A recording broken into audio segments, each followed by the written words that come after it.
आप सभी जिज्ञासु छात्र छात्राओं का इस YouTube चैनल पर स्वागत है। जिज्ञासु मैं आप लोगों को इसलिए बोल रहा हूं कि बहुत दिनों से जब मेरे लेक्चर्स नहीं आ रहे थे तो आपके लगातार कमेंट्स और मैसेजेस मेरे पास आए कि सर नया लेक्चर अपलोड कीजिए। तो आप लोग निस्संदेह सब्जेक्ट को जानने की इच्छा रखते हैं। तो आज के इस लेक्चर में मैं डिस्कस करूंगा 3 फेज हाफ वेव रेक्टिफायर्स की।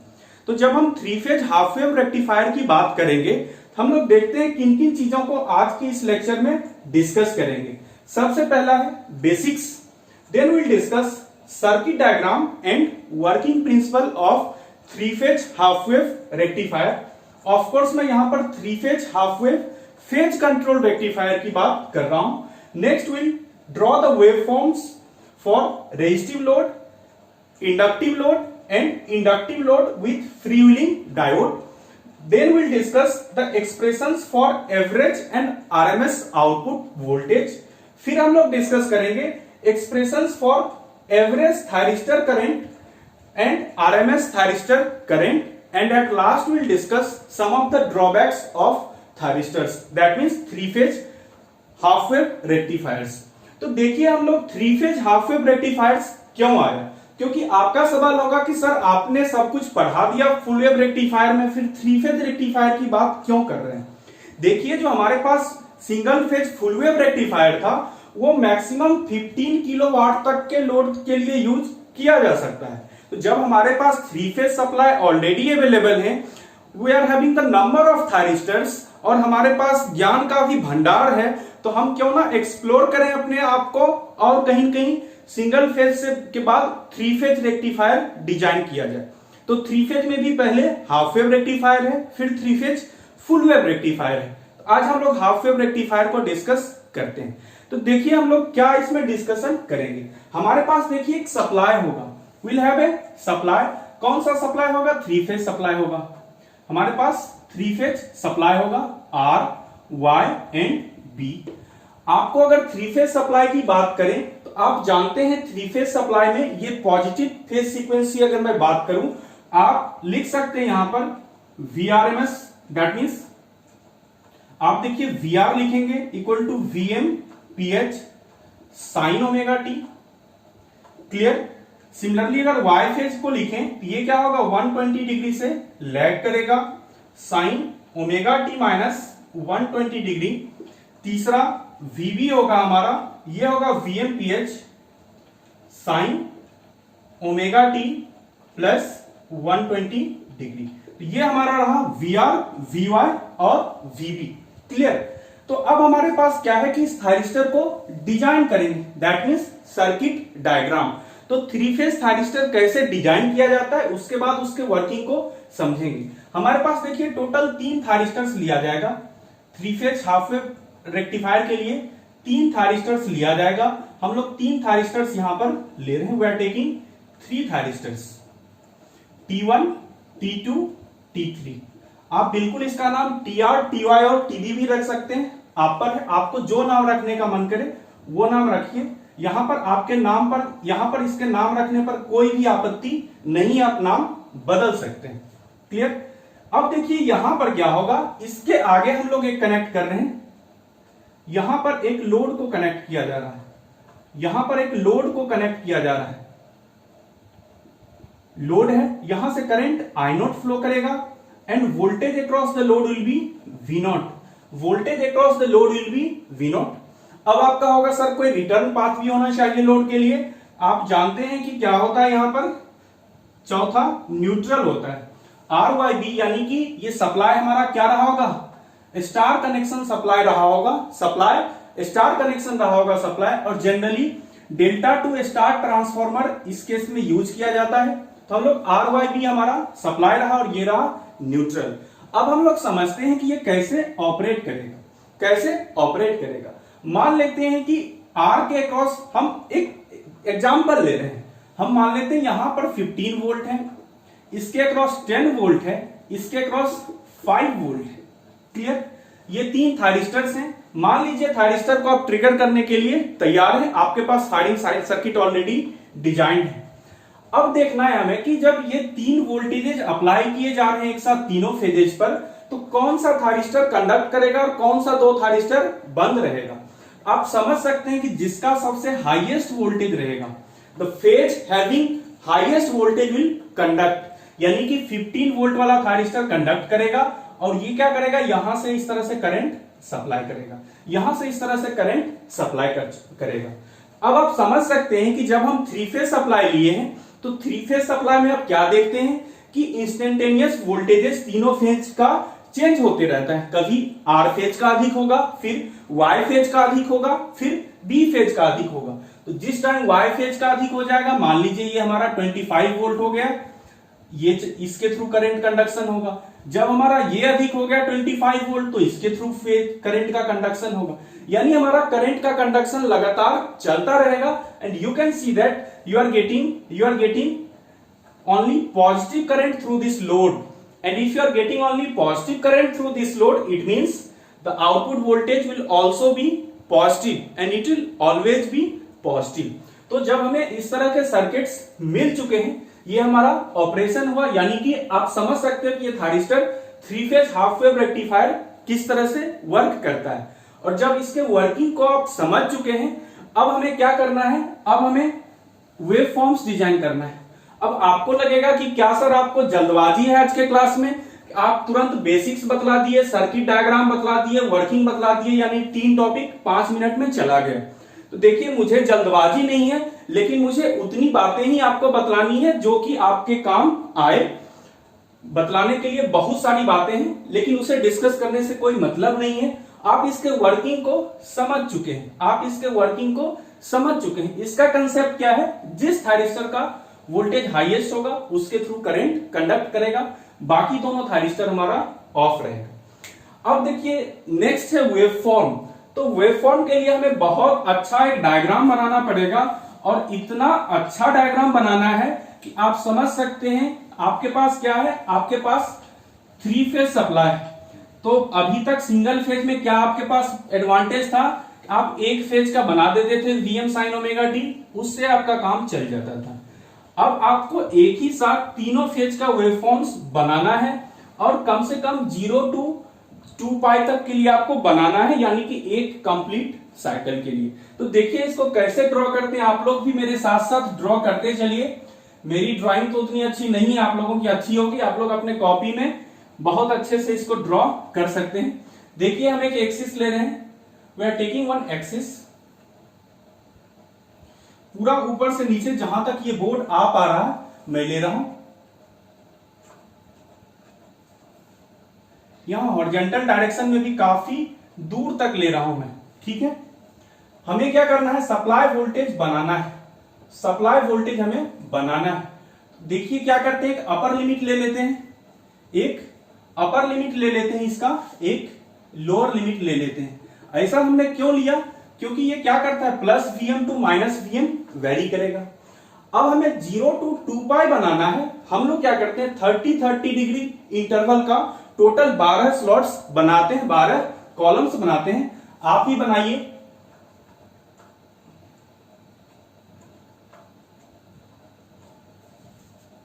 पहला, दूसरा, थर्ड वन।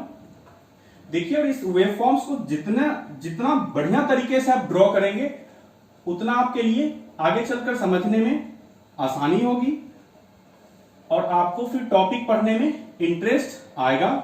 आपका ये भी कहना होगा कि क्या सर ये 3 फेज को बनाने के लिए आज आप 3 मार्कर यूज करेंगे। मैं नहीं कर रहा हूं 3 मार्कर यूज, आप 3 पेन यूज कर लो, ग्रीन, रेड और ब्लू या ब्लैक। हो सके तो 4 भी यूज कर लो, ब्लू और ब्लैक दोनों यूज करो, रेड यूज करो और ग्रीन यूज करो। ये अपर है। 1 2 3 4 5 6 7 8 9, 3 और ड्रॉ करने हैं, 1 2 और 3। चलिए, ये हमारा कंप्लीट हो गया, ये ड्राइंग हमारा कंप्लीट हो गया। मुझे लगता है कि ये क्लियरली विजुअल है आप लोगों को, क्लियर। अब देखिए एंगल्स कहां से लेंगे, ये 0 डिग्री होगा, this will be 30 degree, 60 degree, this is 90, 120, 150, 180। देखो बहुत आसान है, तुम लोग इस डायग्राम को देखकर मत घबराना। 240 और देख लीजिए ध्यान से, यहां पर जो गर्ल्स स्टूडेंट्स और बॉयज दोनों वॉच कर रहे हैं इस लेक्चर को, तो आपके साथ क्या होता है, लड़कों के साथ क्या समस्याएं होती है कि वो डायग्राम पर बिल्कुल भी ध्यान नहीं देते हैं, लेकिन लड़कियां डायग्राम ज्यादा अच्छा बनाती हैं। तो यहां पर जो जितना अच्छा डायग्राम बनाओगे उतना ही समझ में टॉपिक आएगा। और कोई लड़के मुझे ये मत बोलना कि सर आपने हमें पहले क्यों नहीं बतलाया था, इसलिए मैंने बतला दिया कि यहां पर बिल्कुल भी आप डायग्राम बनाने में थोड़ा भी आप कंप्रोमाइज मत करना, थोड़ा भी संकोच मत करना। Now we are having 3 waveforms, VR, VY और VB। आप हमें VR की बात करें तो VR क्या होता है, VR is equal to VMPH sin omega T. That means from 0 to pi, ये 0 to पाई इस तरह से चलेगा। देखिए 0 ये है, पाई ये है। आप देखिए कुछ इस तरह से बनाना, बिल्कुल ही सर्कुलर बनाने के चक्कर में मत रहना है, कोशिश करना ट्रायंगुलर ही बनाने का। 180 तक ऐसे आया, अब क्या होगा अगला 270 तक नीचे आएगा, 270 तक ये नीचे आएगा और फिर ये क्या होगा, again it will go to 360, again it will go to 360। Clear? तो देखिए ये रहा हमारा आर फेज का बन गया VR, ये हमारा आर फेज बन गया। नेक्स्ट वाई फेज, VY क्या होता है, ये 120 डिग्री लैग करता है आर से, it lags behind R phase by 120 degree. यानी कि VR यहां से स्टार्ट हुआ था तो VY क्या होगा, यहां से स्टार्ट होगा। जब ये VY यहां से स्टार्ट होगा तो 120 प्लस 180 कितना होता है, 300। ये यहां से यहां तक आएगा तो भाई पहले 3 तक यहां टॉप पर आएगा, फिर यहां आएगा। इसको ऐसे बनाओ, इसको ऐसे बनाओ, ठीक है। ये देखो यहां पर कट करते हुए दिखलाना है आपको, ये ऐसे बनेगा। यहां पर क्या होगा फिर 3 साइकिल, यानी कि ये यहां ऐसे आएगा, ये यहां ऐसे होगा। क्लियर? ठीक है, ये रहा हमारा VY। नेक्स्ट है VB। VB क्या करता है, ये कहेगा मैं 120 डिग्री लीड, ये सबसे ज्यादा पढ़ने वाला बच्चा है, ये क्या करेगा, ये आगे चलेगा। आगे चलेगा मतलब टीचर पढ़ा रहे हैं, टीचर आज मैं 3 फेज हाफ वेव रेक्टिफायर पढ़ा रहा हूं, वो पढ़ने वाला बच्चा क्या करेगा, जो आगे चल रहा है वो 3 फेज फुल वेव रेक्टिफायर भी पढ़ चुका होगा या वो शुरुआत कर रहा होगा पढ़ना आज। तो चलिए यहां पर क्या होगा, अब 120 डिग्री पहले जो चलेगा, जो 120 डिग्री पहले चलेगा वो 60 डिग्री पर आकर कहीं ना कहीं 0 होगा इस तरह से। ठीक है, अब 60 से नीचे चलेगा, 60 प्लस 180 दैट मीन्स 240 और 60 प्लस 90 150 दैट मीन्स ये यहां से चलेगा। क्लियर? ये ऐसे चला। क्लियर? फिर क्या होगा, ऐसे आएगा, यहां पर इस तरह से चलेगा। ये रहा VY और ये रहा VB। ये डायग्राम हमारा बन गया। जिसने इस सप्लाई को बना लिया ढंग से, जिसने इस 3 फेज सप्लाई को बना लिया ढंग से समझदारी के साथ, उसका पूरा 3 फेज हाफ वेव रेक्टिफायर का कंसेप्ट क्लियर। कैसे क्लियर हुआ आप देखो, आप लोग खुद बताओगे। मैं बना रहा हूं डायग्राम, अब देखिए मैं आउटपुट वोल्टेज का डायग्राम सीधे बना रहा हूं। हम लोग ले रहे हैं, ये देखिए मैक्सिमम लिमिट है। अब हम लोग यहां पर आउटपुट वोल्टेज का वेवफॉर्म बना रहे हैं। We are drawing the waveform of output voltage. तो आउटपुट वोल्टेज का वेवफॉर्म यहां पर कैसा होगा। अब देखिए अब थारिस्टर है हमारे पास, तो थारिस्टर को क्या करना होता है, फायर करना पड़ता है। हम मानते हैं थारिस्टर को फायरिंग एंगल अल्फा देते हैं। फर्स्ट केस में हम मान रहे हैं alpha is equal to 0 degree, alpha equal to 0 degree. Alpha 0 degree के लिए मैं बना रहा हूं। अल्फा 0 डिग्री का मतलब क्या हुआ, 0 डिग्री पर हम फायर कर देंगे। आपको मैंने क्या बतलाया था कि जहां पर जो वोल्टेज सबसे हाईएस्ट होगा वही थारिस्टर लोड के क्रॉस एपियर होगा, वही थारिस्टर कंडक्ट करेगा। वही थायरिस्टर कंडक्ट करेगा। यहां पर ध्यान से देखिए, जब हम इस पॉइंट की बात करते हैं 30 डिग्री एंगल की बात कर रहे हैं, तो यहां से 30 डिग्री के बाद देखेंगे तो VR सबसे हाईएस्ट है। After 30 degree VR has highest value. That means जो हमारा VR का पल्स आएगा वो यहां से 30 डिग्री से आएगा। अल्फा हम 0 डिग्री लिए हैं, लेकिन VR का पल्स कहां से कहां आएगा? VR आएगा हमारा 30 डिग्री से, और 30 डिग्री से VR आएगा। लेकिन अब यहां पर देखिए, इस पॉइंट पर आप आए, यहां के बाद क्या देख रहे हो? ये पॉइंट एक्चुअली यहां एग्जैक्टली क्रॉस हो रहा है इस पर। इसके बाद VY स्टार्ट हो गया, इसके बाद VY स्टार्ट होगा, और ये भी क्रॉस यहां पर कहीं कहीं डायरेक्ट हो रहा होगा। इसको थोड़ा सा आप ध्यान में रखिए। क्लियर? तो यहां पर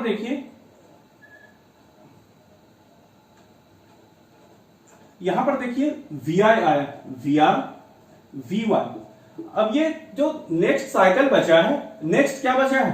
VB। यहां देखिए, यहां से यहां VB हाईएस्ट है, तो ये चला हमारा VB। और ये बचा हुआ साइकिल जो यहां पर था, यहां कौन सा हाईएस्ट था? VB। तो ये क्या होगा? VB। ये क्या होगा? VB, VR, VY, VB। Clear? So what do you see? यहां पर अगर देखें हम, तो VR की अगर हम बात करें, इस VR की बात करें, इस VR के पार्ट में कौन सा थायरिस्टर कंडक्ट कर रहा होगा?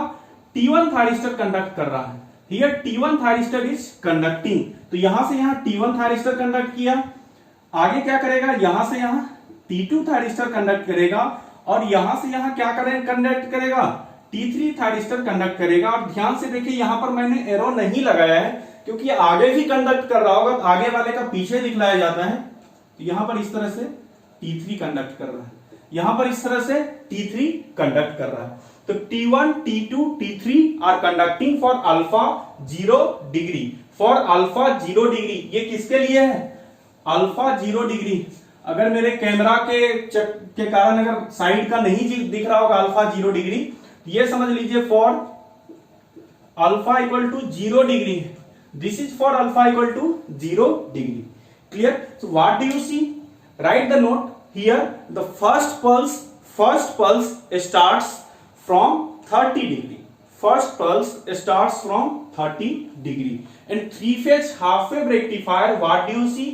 For 2 pi radian, what do you see? You are getting 3 pulses. देखो, इस पल्स को आप चौथा पल्स मत बोलना, क्योंकि आप समझ सकते हो कि ये 30 के बाद अगर एक साइकिल और बनाते तो यहां पर क्या मिलता है? ये VB यहां मिलता, तो यहां से यहां हम देखते तो हमें एग्जैक्ट मिल रहा है out of in 2 pi radian you are getting 3 pulses. That's why its name is 3 pulse converter.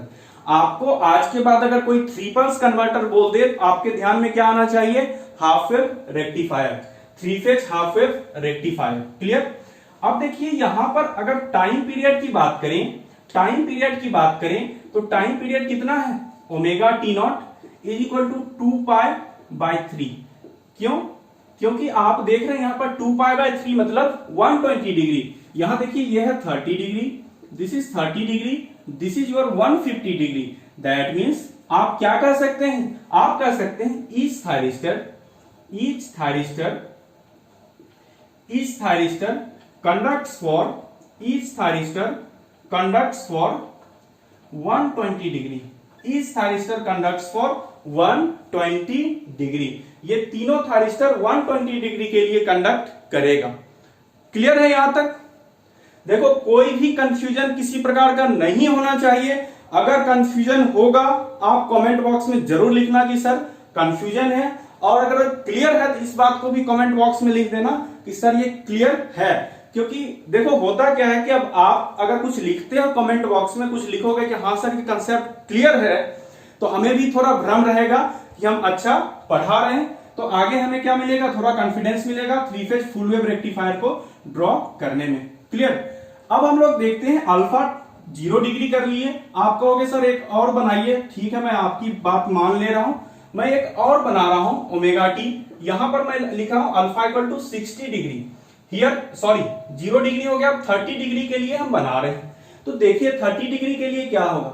हमारा 0 डिग्री के लिए पल्स यहां से स्टार्ट हुआ था, तो यहां +30 करेंगे तो यहां से पल्स स्टार्ट होगा। यानी कि हम लोग आर फेज को ट्रिगर हमें यहां पर करना था, लेकिन यहां पर हम ट्रिगर नहीं कर रहे हैं। आफ्टर 30 दैट मींस यहां प्लस 30 मतलब 30 प्लस 50 60 डिग्री पर इसे ट्रिगर किया जा रहा है। 60 डिग्री पर ट्रिगर करने का मतलब क्या हुआ, वीआर हमें यहां से मिलेगा। आप कहोगे सर एक मैक्सिमम वैल्यू भी बनाओ, लो मैंने एक मैक्सिमम वैल्यू भी बना दिया। अब देखिए क्या होगा कि यहां से आर फेज है, इस तरह से चला, आर फेज इस तरह से चला। अब ये कहां से कहां तक कंडक्ट करेगा, ये कब तक कंडक्ट करेगा, आपको बतला दिया गया है कि इस thyristor will conduct for 120 degree. 120 degree conduct करने का मतलब कहां तक है भाई, ये रहा यहां से 60 प्लस 120 दैट मींस 180 डिग्री। और 180 डिग्री की बात करें तो ये आर फेज यहां आ रहा है, ये रहा हमारा आर फेज। अब आपका सवाल होगा जो कि बहुत ही जेन्युइन सवाल है, देखिए मैं भी आपके तरह पढ़ा हूं पहले, उसके बाद में आपको पढ़ा रहा हूं। तो यहां पर देखिए आपका सवाल होगा कि सर यहां के बाद तो देखिए ये वोल्टेज हाईएस्ट नहीं रहा, यहां के बाद ये वोल्टेज हाईएस्ट नहीं रहा V1, फिर आप क्यों इस वेवफॉर्म को ड्रॉ कर रहे हैं। इसका कारण ये है कि हम जो अगला ट्रिगरिंग करेंगे Vy को, जब आप सेकेंड थायरिस्टर को ट्रिगर करोगे तभी आपका सेकेंड थायरिस्टर कंडक्ट करना शुरू करेगा। आप सेकेंड थायरिस्टर को कंडक्ट ट्रिगर ही करोगे इसके 120 डिग्री बाद, क्लियर। तो जब 120 डिग्री बाद ट्रिगर करोगे तो इसको 120 डिग्री का समय दोगे या नहीं दोगे, इसे 120 डिग्री का समय दोगे या नहीं दोगे। हमने समय दिया, ये दोनों हमारा अभी एम्पियर ही नहीं होगा। क्यों नहीं होगा, क्योंकि थायरिस्टर हमारा ट्रिगर नहीं है, ना T2 T3 कोई भी ट्रिगर नहीं है, ओनली T1 इज ट्रिगर। तो यही हमारा वेवफॉर्म यहां पर एम्पियर होगा, क्लियर। यहां के बाद नेक्स्ट अब आप ट्रिगर करोगे यहां पर Vy को, तो Vy को ट्रिगर करिए, Vy को ट्रिगर कीजिए, Vy भी अच्छा है, इसे ट्रिगर करिए और इसे भी चलाइए कहां तक, यहां तक, ये भी चलाइए यहां तक। और नेक्स्ट अब Vb को ट्रिगर कीजिए, Vb को आपने ट्रिगर किया, यहां चला लास्ट, तो लास्ट वाला ही वेवफॉर्म यहां पर आएगा, इस तरह से देखिए लास्ट वाला ही वेवफॉर्म आपको यहां पर आएगा इस तरह से। ये वेवफॉर्म कहां से चलेगा, लास्ट आप देखेंगे तो यहां से यहां आएगा, ये रहेगा Vb, Vr, Vy, Vb, Vb, ठीक है। तो ये रहा हमारा, here you see T1 is conducting, here T2 is conducting, here T3 is conducting, here T3 is conducting, here T3 is conducting, clear, here T3 is conducting। समझ में आ गई बात। This is for alpha equal to 30 degree, alpha is equal to 30 degree, clear. ये था हमारा alpha equal to 0 degree, this was for alpha equal to 30 degree, clear. अब हम लोग लेते हैं अल्फा इक्वल टू 60 डिग्री। आप कहोगे सर ये 30 0 लगा दिया, 30 लगा दिया आपने, 60 तक क्यों जा रहे हो, क्योंकि सब में तो बाकी ऐसा ही होगा। देखो भाई मैं पढ़ा रहा हूं तो मुझ तक आप छोड़ दो मुझ पर कि मुझे कहां तक का एक्सप्लेन करना है, क्या क्या जरूरत की चीजें हैं वो मैं आपको बतला रहा हूं, ठीक है। तो आपको इसमें दिमाग नहीं लगाना है, आप पढ़ते चलिए, आपको खुद अभी क्लियर हो जाएगा कि मैं 60 डिग्री क्यों बता रहा हूं। Why I am telling you about 60 degree?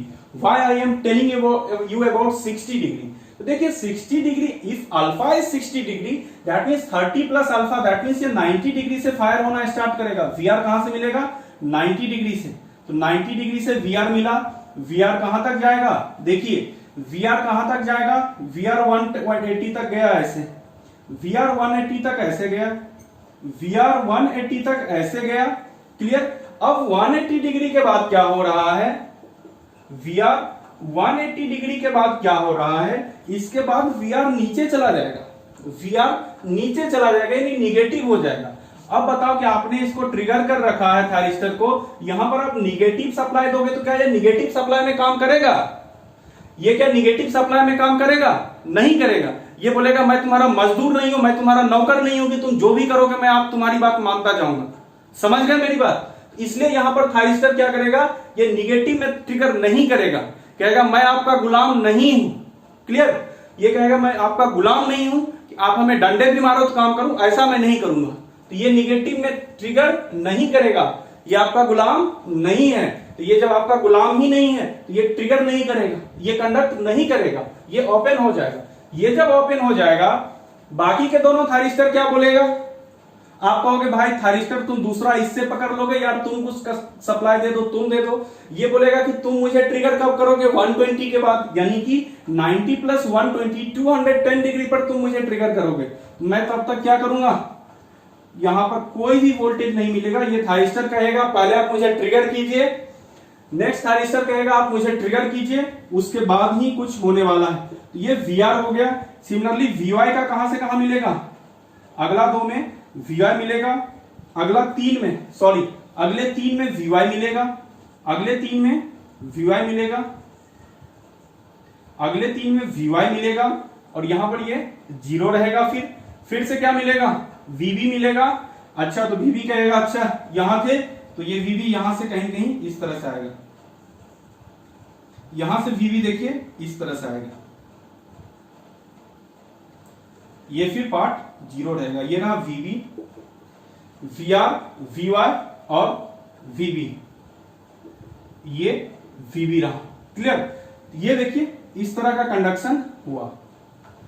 अब आप लोग जरा सा सोचो, एक पॉइंट में यहां पर और मुझे बतलाना है। मुझे लगता है कि आपको पहले समझ में आ गया होगा। आपको क्या समझ में आ गया कि सर क्या ये सिर्फ रेजिस्टिव लोड की बात हो रही थी? Yes, this waveform was drawn for resistive load only.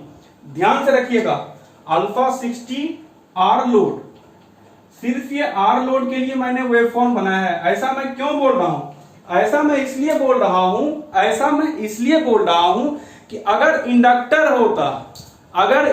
होता साथ में, इंडक्टर क्या करता, अगर आपका कंटिन्यूअस कंडक्शन वाला इंडक्टर होता, हाईली इंडक्टिव लोड अगर आप लगाए होते, तो हाईली इंडक्टिव लोड क्या करेगा, वो कहेगा थारिस्टर को हाँ तुम मेरे गुलाम हो और तुम्हें कंडक्ट करना पड़ेगा। वो इंडक्टर जबरदस्ती उस थारिस्टर के थ्रू करंट कैरी कराएगा, जबकि थारिस्टर रिवर्स वाइस हो चुका है। तो थारिस्टर कहेगा ठीक है, तुम हमसे जबरदस्ती अगर काम ले रहे हो तो काम तो ले लो, लेकिन तुम्हारा ही काम बिगड़ेगा। क्या काम बिगड़ेगा कि इसके अक्रॉस जो निगेटिव वोल्टेज आया है यही लोड के अक्रॉस अपियर हो जाएगा, जो पहले हुआ करता था। यानी कि अगर हम एक डायग्राम बना रहे हैं, मैं एक डायग्राम ड्रॉ कर रहा हूं, फिर से एक वेवफॉर्म और बना रहा हूं ओमेगा टी। ये कह रहा हूं अल्फा = 60 डिग्री, और लोड क्या ले रहा हूं, RL लोड ले रहा हूं, RL ही लोड ले रहा हूं विदाउट फ्री व्हीलिंग डायोड। इसमें फ्री व्हीलिंग डायोड नहीं है। ये कहेगा कोई बात नहीं भाई, मुझे परेशान करो। देखो किसी को भी आप कुछ परेशान करते हो तो वहां पर क्या करना पड़ता है, आपको भी कुछ चीजों से कंप्रोमाइज करना पड़ता है। ये कहेगा कोई बात नहीं, आप ले लो, ये वेवफॉर्म चाहिए ले लो। निगेटिव में भी VR कंडक्ट कर दिया, यहां पर VY आएगा, ये कहेगा लो भाई मैं भी चला। यहां पर क्या होगा,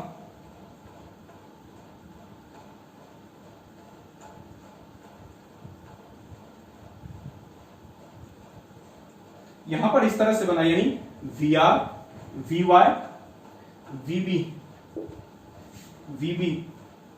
क्या मिल रहा है अब आपको, निगेटिव वेवफॉर्म्स भी मिल रहे हैं। You are getting negative waveforms in this case. समझ में आ गई बात? क्योंकि ये इंडक्टर कहेगा मुझे कंडक्ट करवाओगे ही करवाओगे, फिर करवाना पड़ेगा कंडक्ट। क्लियर? अब देखिए क्या होता है, अब हमें क्या करना है, एक्सप्रेशंस ड्रॉ करने हैं। अब यहीं पर कहोगे सर RL लोड और फ्री व्हीलिंग डायोड लगा रहा था। फ्री व्हीलिंग डायोड का काम क्या है, वो निगेटिव साइकिल में कहेगा मैं कंडक्ट कराऊंगा, तो वो अपने पर करंट ले लेगा और वोल्टेज 0 कर देगा। यानी कि रेजिस्टिव लोड, और या फिर ये दूसरा जो ये वेवफॉर्म है RL load with free wheeling diode का भी यही waveform, RLE with FD free wheeling diode का यही वेवफॉर्म है। तो जल्दी से आप ये सारे वेवफॉर्म्स को ड्रॉ कर लीजिए, जल्दी से वेवफॉर्म ड्रॉ कर लीजिए। मैं अब इस वेवफॉर्म को पूरा मिटाने जा रहा हूं, क्योंकि अगला टॉपिक है हमारा एवरेज वोल्टेज का एक्सप्रेशन लिखना, उसको हम लोग लिखेंगे। लेकिन ध्यान रखिएगा, एक केसेज यहां पर 2 बनेंगे। पहला केस बनेगा कि 30 डिग्री तक जो था अल्फा 30 डिग्री तक कोई समस्या नहीं आई थी, कंटिन्यूअस कंडक्शन था। आफ्टर 30 डिग्री क्या हुआ था, रेजिस्टिव लोड में डिसकंटिन्यूअस कंडक्शन आया, लेकिन RL लोड अगर कंटिन्यूअस वाला ले तो उसमें कंटिन्यूअस कंडक्शन ही आया। क्योंकि now we are going to write the average output voltage, तो उसके लिए आपको वेवफॉर्म लिखना पड़ेगा कि भैया कहां से कहां तक Vm sin ओमेगा t है, लोअर लिमिट और अपर लिमिट लिखना पड़ेगा। तो जैसे इस केस में आप लिखेंगे, इस केस में अगर आप लिखें तो लोअर लिमिट क्या होगा 0, अपर लिमिट क्या, sorry lower limit 30 degree, that means 30 degree plus alpha, upper limit होगा 180 degree plus alpha. Here lower limit is 30 degree plus alpha, 30 degree 180 degree plus alpha, clear. लेकिन यहां पर क्या होगा, लेकिन यहां पर आपका क्या होगा, ये 120 प्लस अल्फा, क्लियर। 30 प्लस 150 यानी कि ये 120 डिग्री के लिए कंडक्ट कर रहा है, तो लोअर लिमिट होगा 30 degree plus alpha, upper limit क्या होगा 30 plus 120, that means 150 degree plus alpha. लेकिन ये क्या करेगा, इस वेव फॉर्म का अगर आप अपर लिमिट बनाओगे, ये कहेगा ठीक है 30 प्लस अल्फा ले लो, लेकिन ये मैक्सिमम क्या करोगे, पाई रखोगे, पाई से अधिक मैं नहीं कंडक्ट करूंगा। ये कहेगा कि भाई ठीक है, हम कोई दिक्कत नहीं है, हमने आपको रिवर्स में कंडक्ट करवा लिया, कोई बात नहीं, आप क्या करो कि मेरा अल्फा 30 प्लस अल्फा से 150 प्लस अल्फा कर दो, मेरा वोल्टेज निगेटिव कर दो, ठीक है, मेरा वोल्टेज निगेटिव कर दो। तो हम लोग अब वेवफॉर्म्स के वैल्यूज को कैलकुलेट करते हैं, एवरेज और आरएमएस वैल्यू, और बहुत आसान है। और देखो आप लोगों को जरूर समझ में आया होगा ये लेक्चर, और मैं बहुत ही सिंपल तरीके से समझाने की कोशिश किया हूं। अगर आप लोगों को इन द केस समझने में कोई समस्या रह गई हो, तो चूंकि ये बहुत ही महत्वपूर्ण टॉपिक है, आप क्या करना, मुझे कमेंट बॉक्स में लिख देना, मैं दूसरा लेक्चर इस पर फिर से बना दूंगा, ठीक है, अलग अलग पेन यूज करके। लेकिन मुझे लगता है कि आपको इसको समझने में कोई दिक्कत नहीं आई होगी, क्लियर। अब हम लोग लिखते हैं expressions for output voltage.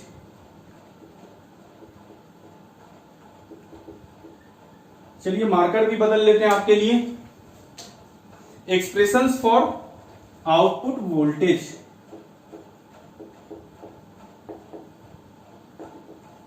Case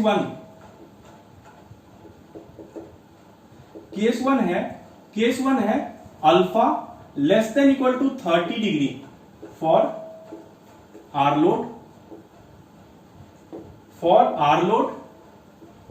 and RLE load with free wheeling diode. ध्यान से देखिएगा, पिछले पेज पर जाइए जहां पर आपने कॉपी में ड्रॉ किया है, आप देखोगे alpha less than equal to 30 degree for resistive load, क्योंकि after 30 degree what do you see, after जब अल्फा 30 डिग्री से अधिक लिए थे, जब आपने अल्फा 60 ले लिया था, तो आपने देखा था कि लास्ट का 30 डिग्री कंडक्शन ही नहीं हुआ था, आउटपुट वोल्टेज 0 था। लेकिन यही अगर RLE लोड रहा, तो RLE लोड में भी क्या था, आफ्टर 30 डिग्री वोल्टेज 0 था। तो हमें क्या करना पड़ेगा, ये एक वेवफॉर्म बनाना पड़ेगा। इस वेवफॉर्म को हम लोग देखते हैं, और साथ में बाकी के, अगर हमारे पास RL लोड है, तो यही वेवफॉर्म पहला ही एक्सप्रेशन होगा, यानी कि पहला ही एक्सप्रेशन होगा RL के लिए, क्लियर। तो देखिए यहां पर आउटपुट वोल्टेज अगर हम लिखें, क्या होता है 1 divided by time period omega T not. Time period क्या है 2 पाई बाय 3 कर दिए, इंटू इंटीग्रेशन कहां से कहां होगा, Vm ph फेज वोल्टेज था, sign omega T into D omega T. Lower limit कहां होगा, पाई by 6 plus alpha, 30 degree plus alpha, upper limit 30 plus 120 150, that means 5 pi by 6 plus alpha, clear. तो यहां से आपको क्या आएगा 3 Vm ph divided by 2 pi into sine omega T का होता है माइनस कॉस ओमेगा टी, तो क्या हो जाएगा कॉस लोअर लिमिट पहले कर दीजिए, पाई बाय 6 प्लस, भाई इतना तो शॉर्टकट में लगाऊंगा, cos 5 pi by 6 plus alpha, cos 5 pi by 6 plus alpha. इसको ब्रेक कीजिए, ph divided by 2 pi cos a plus B, क्या जानते हैं कॉस a प्लस बी क्या होता है, cos a into cos B minus sine a into sine B, cos pi by 6 into cos alpha minus sine pi by 6 into sine alpha minus cos 5 pi by 6 into cos alpha और plus sine 5 pi by 6 into sine alpha. आप देखोगे sine alpha वाला ये दोनों term cancel out हो जाएगा, पाई by 6 और sign 5 pi by 6 का वैल्यू बराबर होता है, और कॉस पाई बाय 6 क्या होता है, कॉस पाई बाय 6 होता है √3/2 और कॉस 5 पाई बाय 6 होता है माइनस √3/2। तो √3/2 minus of minus √3/2 that means plus, तो टोटल हो जाएगा √3 cos अल्फा। तो from here you will gate 3 √3 VmPH divided by 2 pi into cos alpha V0। Star connection supply में है, सप्लाई में अगर स्टार कनेक्शन है तो आप क्या लिखोगे 3 VML √3 इंटू फेज वोल्टेज क्या होता है, line voltage 2 pi into cos alpha, clear, cos alpha. ये रहा हमारा किसके लिए, पहला आर लोड के लिए एंड RLE विथ FD के लिए, विथ FD किस केस में, alpha less than equal to 30 degree, alpha less than equal to 30 degree. दूसरा क्या था, अगर ये RL या RLE लोड है कंटिन्यूअस कंडक्शन वाला, तो फॉर एनी अल्फा यही वेवफॉर्म आएगा, फॉर एनी अल्फा यही वेवफॉर्म आएगा। तो यहां पर कंक्लूजन आपको क्या मिल रहा है कि अगर आपका अल्फा ज्यादा लिए तो यहां पर क्या होगा, आपका ये निगेटिव वोल्टेज भी मिलेगा, then you will get negative voltage also. If alpha is more than 90 degree then you will get negative output voltage here in the case of half wave rectifier. ये समझ में आ गई बात। अब यहीं पर मैं दूसरा ड्रॉ कर रहा हूं, यहीं पर मैं दूसरा लिख रहा हूं, सेकेंड केस क्या होगा भाई, सेकेंड केस में हम क्या करेंगे, for alpha greater than 30 degree,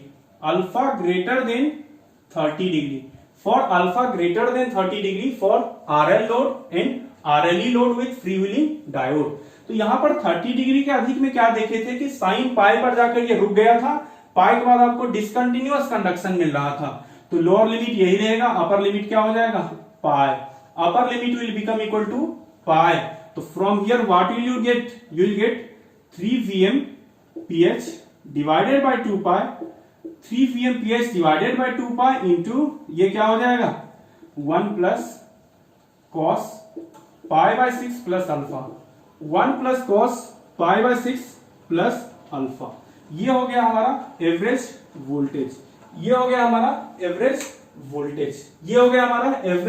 voltage, clear. ये किसके लिए हुआ, तो इस कंडीशन के लिए for R load and RLE load alpha greater than 30 degree, clear, alpha greater than 30 degree, clear. अब कहा जाएगा कि सर RMS वोल्टेज आपने क्यों नहीं लिखा, चलो इसका RMS वोल्टेज लिख देते हैं। RMS वोल्टेज क्या लिखोगे, RMS वोल्टेज का ट्रिक याद करो, VmPH divided by √2 omega T note यानी 2 into 2 pi by 3 into upper limit minus lower limit. Upper limit हमारा क्या है, पाई है इस केस में, लोअर लिमिट क्या है, पाई बाय 6 प्लस अल्फा। ये हो गया हमारा प्लस 1/2 इंटू साइन 2L माइनस साइन 2U, L और U आपको पता है, टू द पावर 1/2। यहां से आप कैलकुलेट कर लेना, you will gate RMS voltage. पहले वाले केस में भी बस आपका क्या होगा, यहां पर चेंज होगा, upper limit 5 pi by 6 plus alpha रहेगा, clear. This is the expression for average output voltage and average RMS voltage. ये दोनों एक्सप्रेशन आप बहुत ही ध्यान में रखना, क्लियर। और हमेशा जब भी आपको एग्जाम में पूछा जाए तो आप कुछ ना कुछ आपको ये इसके वेवफॉर्म्स को याद जरूर करना, उस वेवफॉर्म से ही आप ड्रॉ कर सकते हो, इस वेवफॉर्म से ही आप ड्रॉ कर सकते हो, क्लियर। अब नेक्स्ट क्या है, नेक्स्ट हम लोगों के पास अब इससे इंपॉर्टेंट पार्ट आता है अगला पार्ट आता है कि हमारे पास जो थायरिस्टर करंट है, फ्री व्हीलिंग डायोड कहां से कहां कंडक्ट करेगा, इन सारे चीजों को लिखना है, यानी कि हमें क्या कैलकुलेशन करना है, IT थायरिस्टर कितना करंट कैरी कर रहा है, थायरिस्टर का एवरेज करंट कितना है, यही सारी चीजें हमें पता करनी है, क्लियर। तो देखिए अब इसको कैसे पता करेंगे, पहला केस लेते हैं, केस 1 क्या है, केस 1 लेते हैं for alpha less than equal to 30 degree, for alpha less than equal to 30 degree. किसी प्रकार का लोड हो, R load, RLE load, RL load, RLE load हो, फ्री व्हीलिंग डायोड जो भी कुछ हो, यहां पर क्या जानेंगे, अगर फ्री व्हीलिंग डायोड दिया था तो free wheeling diode will not conduct, यहां पर फ्री व्हीलिंग डायोड कंडक्ट ही नहीं करेगा। क्लियर। नेक्स्ट क्या पॉइंट है, each thyristor conducts for 120 degree out of 360 degree. सारा थायरिस्टर क्या है, 120 डिग्री के लिए कंडक्ट करता है आउट ऑफ 360 डिग्री। आप क्या एजम्पशन लिए हो, आपने एजम्पशन लिया, यहां पर एजम्पशन पहले ही ले लो, for high inductive load. High inductive load, इसमें आरएल भी आएगा, आरएलई भी आएगा। हाई इंडक्टिव में क्यों बोल रहा हूं, हाई इंडक्टिव का मतलब होता है, आप जानते हो कि आई नॉट कांस्टेंट, आउटपुट करंट एकदम आपको प्योर डीसी मिल रहा हो, आउटपुट करंट आपको प्योर डीसी मिल रहा हो, तो इसलिए हम लोग अगर लिखें थायरिस्टर करंट आईटी एवरेज, यही किसके बराबर होगा, सप्लाई करंट के। सप्लाई करंट भी हमारा यही होगा, आईआर एवरेज कर लें, आईआर एवरेज या लाइन करंट जो भी है, तो ये थायरिस्टर का एवरेज करंट क्या होगा, आई नॉट टोटल करंट है, कितना से कितना कंडक्ट कर रहा है, 120 divided by 360, that means I not divided by 3। देखो यही सारे चीज एग्जाम में पूछे जाते हैं। दूसरा आईटी आरएमएस, आरएमएस के बारे में क्या जानते हो, बस इसमें अंडर रूट लगा दीजिए, 120 divided by 360, from here you will gate I not divided by √3, from here you will gate I not divided by √3। ये रहा हमारा पहला कंडीशन, ये रहा हमारा पहला condition. Come to second condition, come to second condition, second condition is alpha greater than 30 degree, second condition is alpha greater than 30 degree. अब greater than 30 degree में क्या होता है, ग्रेटर देन 30 डिग्री का मतलब हमारे पास 30 प्लस 30 से ज्यादा यानी 60 प्लस 180 डिग्री से ज्यादा दूर देर तक कंडक्ट हो रहा है, 180 डिग्री से ज्यादा देर तक कंडक्ट हो रहा है, और यहां से यहां क्या करेगा, फ्री व्हीलिंग डायोड कंडक्ट करेगा, यहां से आगे फ्री व्हीलिंग डायोड कंडक्ट करेगा। आप क्या लिखोगे, free wheeling diode conducts, free wheeling diode conduct करता है। अब भाई फ्री व्हीलिंग डायोड कितना देर कंडक्ट करेगा, आपने ट्रिगर कहां से कहां किया था, π/6 प्लस अल्फा पर आपने ट्रिगर किया था, ये पाई तक चला, ये पाई तक चला, और ये कुछ पीरियड होगा, इसके बाद आपने फिर अगला ट्रिगरिंग किया है, अगला ट्रिगरिंग आपने इसके बाद किया है, यानी ट्रिगरिंग आपने कहां पर किया है, ये पॉइंट है हमारा 5π/6 प्लस अल्फा, 5π/6 प्लस अल्फा पर आपने ट्रिगरिंग किया है, 5π/6 प्लस अल्फा पर आपने ट्रिगरिंग किया है। क्लियर। तो अब देखिए कि फ्री व्हीलिंग डायोड कहां से कहां कंडक्ट करता है, इस चीज को हमें लिखना है, फ्री व्हीलिंग डायोड का। तो देखिए फ्री व्हीलिंग डायोड कहां से कंडक्ट करेगा, आप देखिए कि जब हमारे पास अल्फा 30 डिग्री था, अल्फा जब हमारे पास 30 डिग्री था तो फ्री व्हीलिंग डायोड कंडक्ट नहीं कर रहा था, फ्री व्हीलिंग डायोड कंडक्ट नहीं कर रहा था। ये कंडक्ट कहां से करना शुरू करेगा, अल्फा ग्रेटर देन 30 डिग्री से फ्री व्हीलिंग डायोड कंडक्ट करना शुरू करेगा। तो अल्फा ग्रेटर देन 30 डिग्री की अगर हम बात करें, तो अल्फा ग्रेटर देन 30 डिग्री की बात करें तो अब देखिए कितना देर के लिए फ्री व्हीलिंग डायोड कंडक्ट करेगा। मान लेते हैं अगर अल्फा हमारा 40 डिग्री है, तो 40 डिग्री के लिए फ्री व्हीलिंग डायोड कहां से कहां कंडक्ट करेगा, 40 डिग्री के लिए हमारा फ्री व्हीलिंग डायोड कंडक्ट करेगा 10 डिग्री के लिए, यानी कि 40 का मतलब क्या हुआ, ये 30 प्लस 40 यानी 70 डिग्री से स्टार्ट हुआ था, तो ये क्या करेगा 30 प्लस 40 70 से स्टार्ट करेगा। तो ये यहां पर था क्या, देखो ध्यान से, ये हमारा स्टार्ट हुआ था, पहले मान लो 30 प्लस 30 दैट मीन 60 से स्टार्ट हुआ था, एंड कहां पर हुआ 180 डिग्री पर। क्लियर, ये पहला है।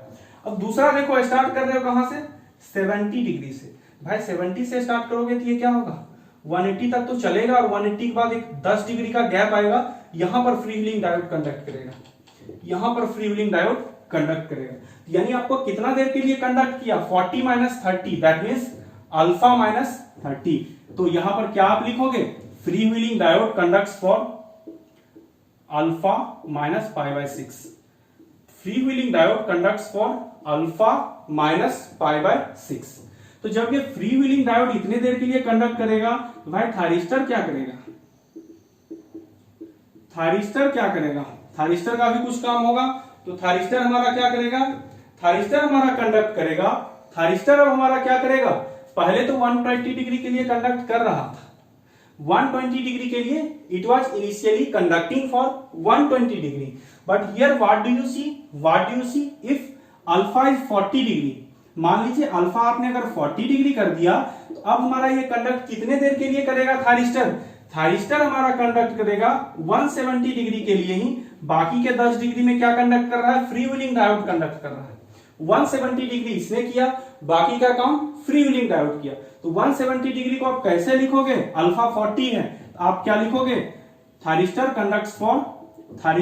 कंडक्ट्स फॉर ये हो जाएगा हमारा 210 degree minus alpha, that means 5π/6 minus alpha. यानी कि थारिस्टर हमारा कंडक्ट कर रहा है 5π/6 माइनस अल्फा फॉर एवरी 2π। और इसमें ध्यान से देखना, free wheeling diode alpha minus π/6 के लिए कंडक्ट किया, किसके लिए किया था, ये होगा फॉर एवरी 2π/3, फॉर एवरी 2π/3। भाई 2π/3 में क्यों ले रहा हूं, क्योंकि ध्यान से देखो यहां पर 3 बार फ्री व्हीलिंग डायोड कंडक्ट करता है, 0 to 2π में 3 बार कंडक्ट करेगा। आर वाला कहेगा मेरे साथ किया करो, वाई वाला कहेगा आर के साथ किए थे मेरे साथ भी करो, बी वाला कहेगा तुमने उसके साथ उसका साथ दिया था मेरा भी साथ दो, क्लियर। तो तीनों के साथ करना पड़ेगा, तो इसलिए 2π/3 के लिए कंडक्ट होता है।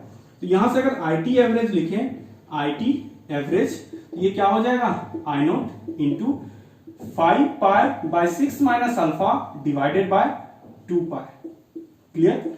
IT RMS अगर लिखें, I0 into 5π/6 minus alpha divided by 2π to the power 1/2, clear. अब हमें लिखेंगे IFD अगर एवरेज लिखें तो ये क्या होगा, ये कहेगा हम भी तो दे रहे थे मेरा भी निकालो, I0 इंटू ऊपर का लिमिट क्या होगा, अल्फा माइनस π/6, नीचे का क्या होगा 2π/3, ये हुआ IFD एवरेज। और IFD RMS अगर आप लिखें, IFD RMS क्या होगा, I0 इंटू IFD RMS, तो ये क्या होगा, ऊपर का लिमिट है अल्फा माइनस π/6, लोअर लिमिट क्या है, लोअर लिमिट है 2π/3 टू द पावर 1/2। ये रहा हमारा expressions for thyristor current, that means average and RMS। बात समझ में आ गई। अब लास्ट में मुझे बतलाना है ड्रॉबैक, तो आप खुद ही बतला दो ड्रॉबैक, मुझे क्या बतलाने की जरूरत है। ड्रॉबैक क्या है, ये भी क्या है, ये भी सप्लाई से डीसी करंट ड्रॉ करेगा। This will also draw the DC current from the supply that will lead to the saturation of core of the transformer, तो इसके भी हम लोग हार्मोनिक एनालिसिस आगे चलकर जरूर करेंगे। अब आपको मैं एक क्वेश्चन दे रहा हूं, इस क्वेश्चन को आपको बनाना है, इस क्वेश्चन को सॉल्व करना है, and you have to post the answer in comment box. अगर आप सही उसको सवाल को हल कर पा रहे हो तो देखिए मैं क्या क्या बस छोटा सा एक न्यूमेरिकल दे रहा हूं। 3 फेज 230 वोल्ट 50 हर्ट्ज सप्लाई है, इसको किसके थ्रू कनेक्ट किए हैं, इसको आप कनेक्ट कर रहे हो 3 पल्स कन्वर्टर। पहला case, if alpha equal to 30 degree, आपको क्या करना है, V0 एवरेज कैलकुलेट कीजिए एंड V0 RMS कैलकुलेट कीजिए, क्लियर।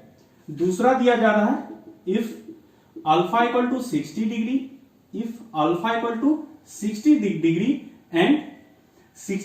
एंड आर लोड, ये भी चलो हमने आर लोड ही कर दिया, आर लोड।